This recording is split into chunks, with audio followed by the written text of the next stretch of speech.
Les sciences peuvent expliquer la plupart des choses que nous trouvons dans la nature, mais une fois de temps en temps, on tombe sur un phénomène inexplicable qui surprend tout le monde, scientifique ou non.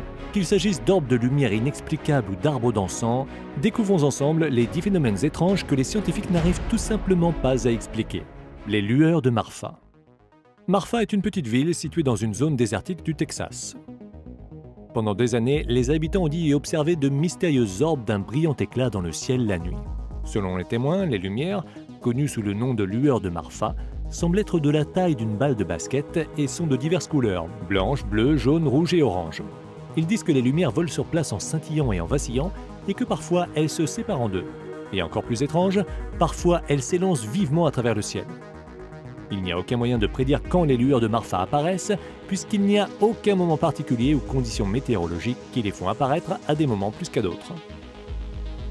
Les lueurs de Marfa ont été observées pour la première fois quand un vacher a aperçu ces lumières en pensant qu'elles provenaient de camps d'Amérindiens, mais rien ne prouvait qu'il y ait eu des feux dans la région. Des étudiants en physique de l'Université du Texas ont essayé d'apporter des explications à l'apparition des lueurs en émettant l'hypothèse qu'il s'agisse d'effets d'optique causés par la variation de la température de l'air. D'autres théories parient plutôt sur un gaz qui se serait embrasé, les réserves naturelles de gaz et de pétrole étant nombreuses dans cette région du Texas. D'autres théories disent qu'il s'agit plutôt d'extraterrestres ou, bien sûr, de fantômes. Les deux soleils de Chine. Ce sont bien deux soleils qui semblent avoir été capturés à l'image en Chine en 2011. L'un d'eux était flou et orange et l'autre jaune et net.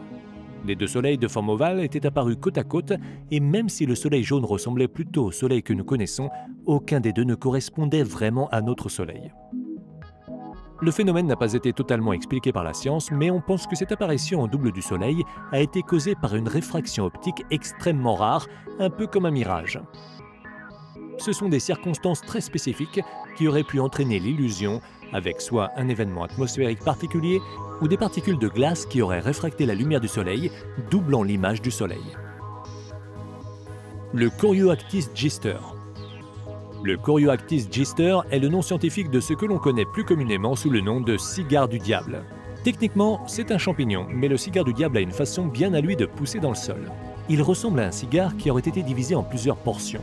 Quand cette division se produit, on obtient 4 à 7 portions de champignons et on peut entendre un léger crissement alors même que le champignon crache des spores à l'aide d'une vapeur noire.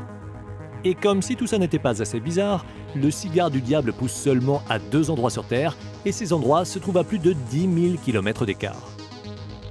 Il pousse sur les souches et les racines mortelles des chênes sur 3 îles isolées du Japon, tandis qu'au Texas, il pousse sur les souches et les racines mortes des chênes sur 3 îles isolées du Japon, tandis qu'au Texas, il pousse sur les souches et les racines mortes des ormes. Comment et pourquoi ces organismes étranges se sont retrouvés dans 2 régions séparées par un océan, les scientifiques n'en savent rien. Une tornade dans la mer. Une trombe d'eau est une colonne d'un diamètre restreint qui tournoie rapidement dans les airs tout en prenant contact avec la surface de l'eau, comme une tornade qui toucherait l'eau. Les trombes d'eau sont presque toujours produites sous un cumulus en pleine croissance. Elles peuvent prendre diverses formes et peuvent ressembler à des tornades, des tourbillons ou des tempêtes. Mais c'est seulement récemment que l'origine et le fonctionnement des trombes d'eau ont été découverts.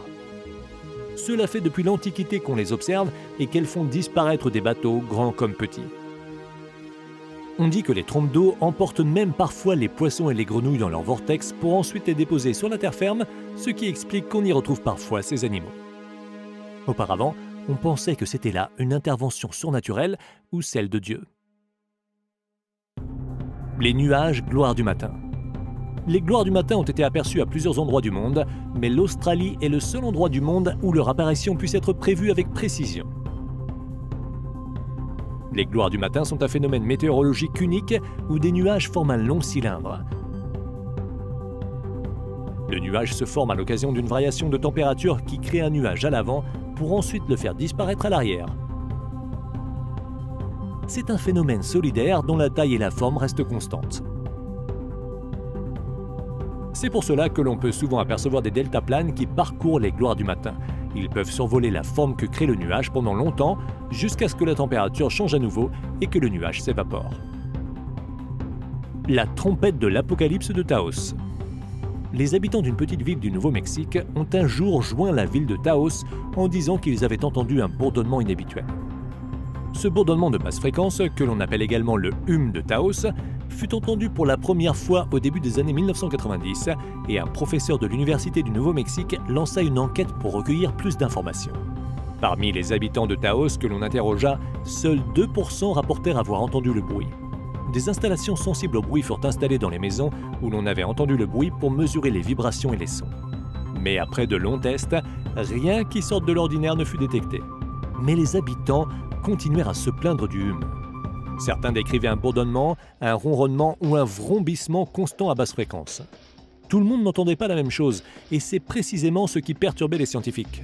Nombreuses sont les théories qui ont tenté d'expliquer cela, émettant l'hypothèse d'expériences du gouvernement visant à contrôler l'esprit des citoyens, ou alors qu'il s'agisse simplement du trop-plein d'imagination de la population oisive et amatrice d'art de Taos. La forêt qui danse. Des dizaines d'arbres de Russie forment ce qu'on appelle la forêt qui danse. Les arbres de la forêt qui dansent sont des troncs tordus, torsadés et contorsionnés en spirale, en anneaux et en boucles. La raison de cette contorsion est tout à fait mystérieuse. Les arbres avaient originellement été plantés dans les années 1960 pour stabiliser le sable de la région. Certains disent que c'est la malléabilité du sable qui n'a pas fourni assez de stabilité pour la croissance des arbres, les faisant pousser de travers. D'autres disent que ce sont les insectes qui ont endommagé les arbres lors de leur première phase de croissance, ce qui a fait que quand les arbres ont continué leur croissance à l'air libre, ils étaient déjà déformés. D'autres disent que c'est la faute du vent ou que les déformations sont d'origine humaine. Pour certains, c'est la lutte entre des énergies positives et négatives à cet endroit qui a déformé les arbres. D'autres sont convaincus que tout cela s'explique par le réchauffement climatique. Et vous, quelle est votre théorie? Dites-le nous en commentaire. Le cratère de Potomski. Cela fait des décennies que le cratère de Potomski étonne les scientifiques. Il est situé en Sibérie, à des centaines de kilomètres de la ville la plus proche. Les habitants de la région le surnomment le nid de l'aigle de feu. Ils pensent qu'il a des pouvoirs étranges et mortels qui tuent les animaux et les explorateurs qui s'y perdent. Il fait 160 mètres de diamètre et 40 mètres de haut, le centre étant abaissé. L'anneau en lui-même fait 10 mètres de haut. Le cratère a été découvert en 1949 par le géologue Vadim Kolpakov, qui croyait que le cratère avait été formé par une météorite. On pensait qu'il s'agissait de la météorite Tunguska qui s'était écrasée en 1908, mais on abandonna cette théorie quand on se rendit compte que le cratère avait été creusé 500 années auparavant. Plusieurs théories émergèrent au sujet du cratère au fil des années, dont l'idée un peu farfelue selon laquelle une étoile à neutrons se serait écrasée sur Terre pour la traverser jusqu'à l'autre côté. Il y a une autre explication plus plausible selon laquelle il aurait été formé lors d'une explosion de vapeur et de gaz lors de la rencontre de magma volcanique et de pierre. Mais si c'était le cas, alors il devrait y avoir plus de cratères de ce genre dans la région. Si c'était un objet qui s'était écrasé là, extraterrestre ou non, alors on aurait retrouvé au moins des résidus. Les scientifiques tentent encore aujourd'hui d'expliquer l'apparition du cratère de Potomski et surtout les géologues, tandis que les habitants de la région craignent toujours qu'il ait des pouvoirs surnaturels. La zone silencieuse de Mapimi. La zone silencieuse de Bolson de Mapimi, dans le Durango au Mexique, est souvent comparée au triangle des Bermudes, à cause du phénomène étrange similaire qui s'y produit. Comme dans le triangle des Bermudes, la zone silencieuse est localisée entre les parallèles 26 et 28, et la légende dit que la Terre y est responsable d'incidents étranges et paranormaux. Les ondes radio ne sont pas transmises dans certains endroits de la zone silencieuse à cause des champs magnétiques et d'une énergie terrestre concentrée. Les boussoles n'y fonctionnent pas non plus. Et les rumeurs disent qu'on y voit souvent des sphères lumineuses qui planent dans le ciel, que la région attire les météorites et que les aliens y atterrissent souvent. Les touristes du monde entier apprécient la région. Quand ils ne trouvent pas la zone silencieuse dont on garde bien le secret, ils se renseignent auprès des touristes qui nient les rumeurs et les théories qui circulent à son sujet, puis ils leur disent de suivre la route jusqu'à ce qu'ils voient des martiens. Les bruits de la fosse des Mariannes. Le Challenger Deep de la fosse des Mariannes est le point le plus profond qui ait été enregistré dans les océans terrestres. C'est une fissure en forme de croissant d'environ 2400 km de long et 68 km de large qui se trouve au fond de l'océan Pacifique à environ 7 km sous la surface de l'eau. Le son voyage très loin dans l'eau, c'est un fait bien connu, donc la fosse des Mariannes peut être utilisée comme une chambre de résonance qui fait se répercuter les sons sur des kilomètres. En 2016, les scientifiques ont publié les tout premiers enregistrements réalisés dans les profondeurs de l'océan. On pouvait y entendre des gémissements étranges, des vrombissements à basse fréquence et des crissements aigus. On y entendait également des baleines et des dauphins communiquer les uns avec les autres. Dans un enregistrement assez extraordinaire, on peut repérer 4 tornades qui rugissent au-dessus des flots. Dans un autre, on détecte le bruit d'un tremblement de terre. On n'a pas réussi à identifier tous les sons enregistrés dans la fosse des Mariannes et s'assurer qu'ils soient naturels.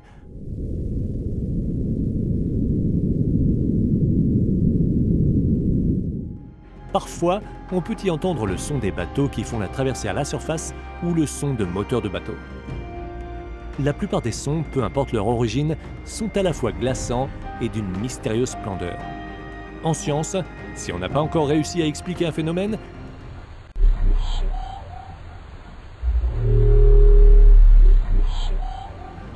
cela ne veut pas dire qu'on n'arrivera jamais à l'expliquer. Il y a tant de choses qui finissent au bout du compte par être expliquées grâce aux chercheurs et grâce à la science. Nous espérons que vous avez aimé cette vidéo. Lequel de ces phénomènes étranges avez-vous trouvé fascinant?